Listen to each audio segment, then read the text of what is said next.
Chloe, and we're back with another video. This is Married at First Sight season 16 episode 5. I'm gonna call this She's Just Not That Into You. Okay, we're focusing on Shaq and Kirsten, Clint and Gina. We'll be back with a video on Aries and Jasmine because baby, that Aries, he needs his own video. He needs his own video, okay? And then we're gonna talk about Dom and McKinley, Chris and Nicole, all wrapped up in one on our live review on Saturday, okay? But I just wanted to get out here and talk about Kristen and Shaq and, you know, Gina and Clint because we already know she's just not that into you. So Kirsten and Shaq finally get to Jamaica. She tells him that she was happy that she was able to see him present at school, okay? At first she wasn't, but you know, after being there, she's really happy that she was there to support him. So he's just like, you know, I really feel like I have a supportive wife. It feels good to have someone to be there with me at the finish line. I thought it was really, really cute. They go ATV riding. That girl, Kirsten, is thicker than a Snicker, okay? I was looking at her like, where'd she get all that body from? I don't know if I didn't notice it before, but baby, that thing is thinging, okay? It's thinging. So they go after they ride these ATVs and she done left him and he can't really get into it because he's traumatized from the accident he had in the past. So he's taking his time. He's driving like Miss Daisy. Meanwhile, she's speed racer and she's out of here, okay? Once they sit down, they start talking. They start talking about whether or not they're going to work out. She says she's not going to work out.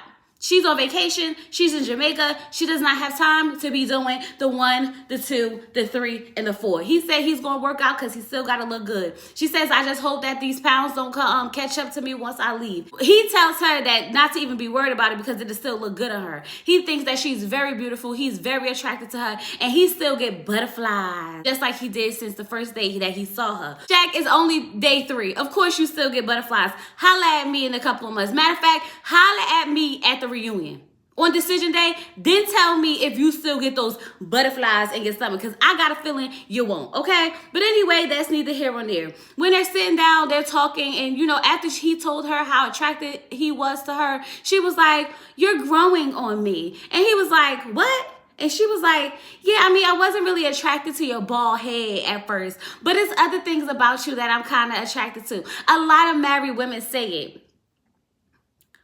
So what? Y'all wasn't saying cracking up.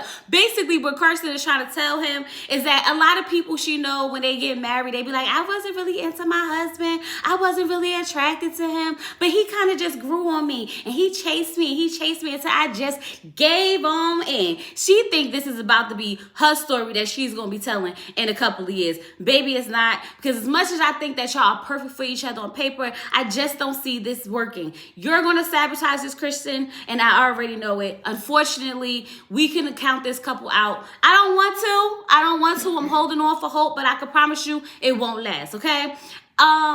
He says that, you know, he's not really affected by what she said because he knows that it's a lot more to him. She loves the fact that he's educated, successful, you know, funny, intelligent, all that good stuff. So she could see herself growing that attraction for him. So it's not that big of a deal. Now, I can appreciate the way that this conversation went between the two of them. It was very mutual. Like, she let him know that at first she wasn't really attracted to him, but he's growing on her.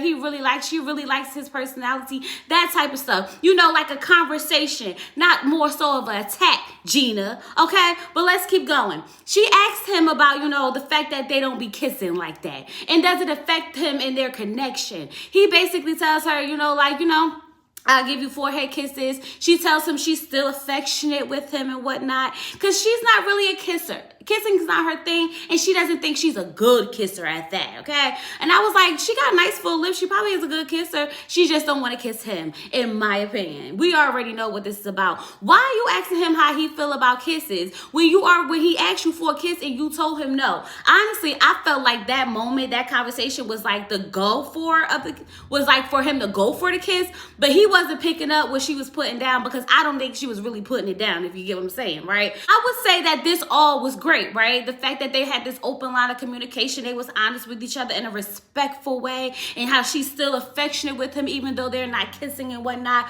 But when we was watching the after party, Shaq told us that she's really not that affectionate. She's only affectionate when the cameras are around, which leads me to believe that she's putting on the show for the rest of us. It's giving Alexis. It's giving Alexis, okay? She's not really feeling him like that. She's trying to put on for the cameras, to put up this facade that she's really happy that she went to the presentation when baby we know she wasn't. That she really don't like kissing and kissing is not her thing when baby we know she that is not. Like, it's just giving false, fake, and phony based on all the information that's coming back to us, okay? And that's just my synopsis of what's going on between them two. Now, let's go ahead and get into Clint and Gina. Now, Clint and Gina, y'all, I'm gonna just tell y'all that Gina really works my nerves. I feel like her only identity is work, and baby, if she brings up her job one more time, I'm going to scream. I get it, girl. That you put your blood, you put your hard work, blood, and sweat into that business, and you are proud of it, and you should be. But this is the reason why you weren't married or had a successful relationship, right? So maybe we should really tone it down a little bit with the business. We get it. He get it. You're a business owner. You're a workaholic. You're proud of it. Then she goes on there, as they were talking about the fact that, you know, she was dating Dusty. She was dating broke men who was kind of intimidated by her being successful because she was out here going for her dreams. And they was just sitting back, in the words of Clint, crushing beer bottles, okay? But I'm going to tell you, I can tell that Clint is completely over all of it. He's over it. So they go outside on the beach and they sitting down getting ready to get drunk because that's what we do on vacation. We drink until we can't drink anymore, okay? After Clint's like, you know, telling her that he feels like they're a good fit and everything's working out, she's like, yeah, but I don't know how you're feeling, but I'm not feeling this overwhelming feeling of chemistry for sure. And then she's like, I just don't want to force anything. Then she asked him how he felt.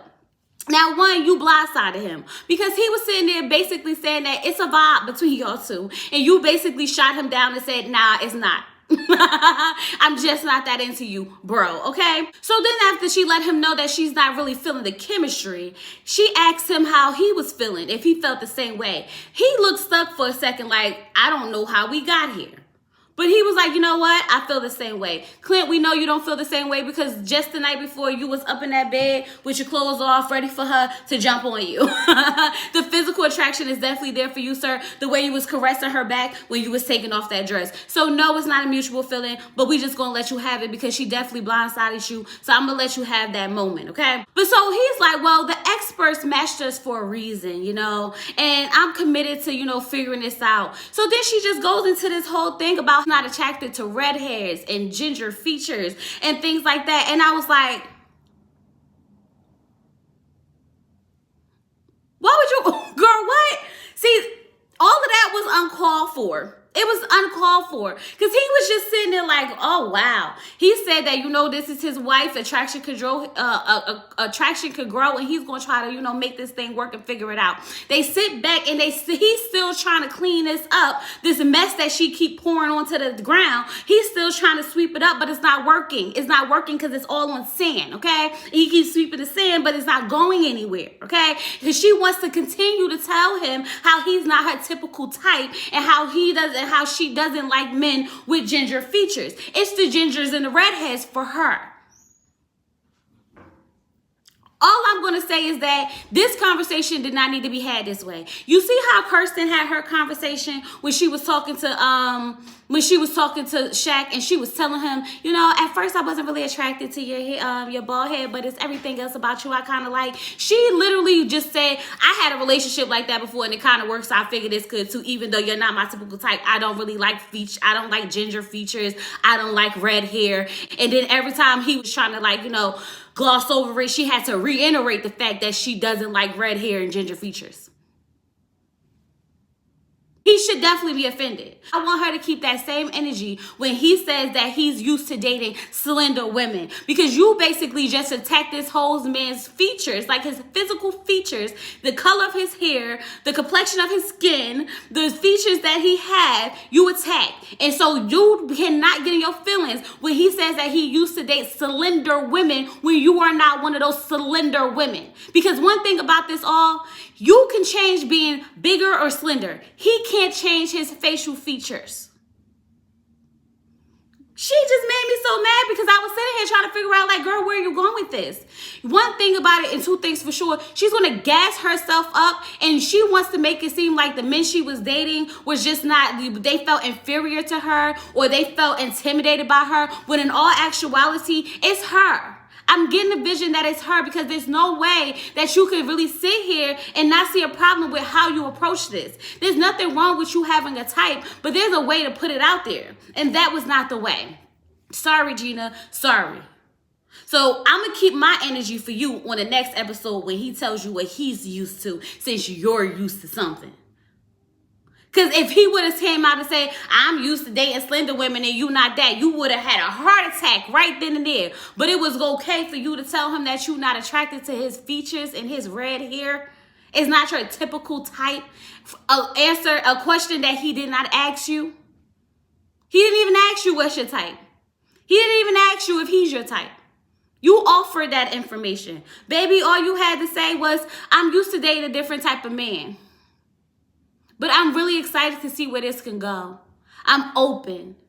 I've had relationships in the past where it wasn't attraction at first sight.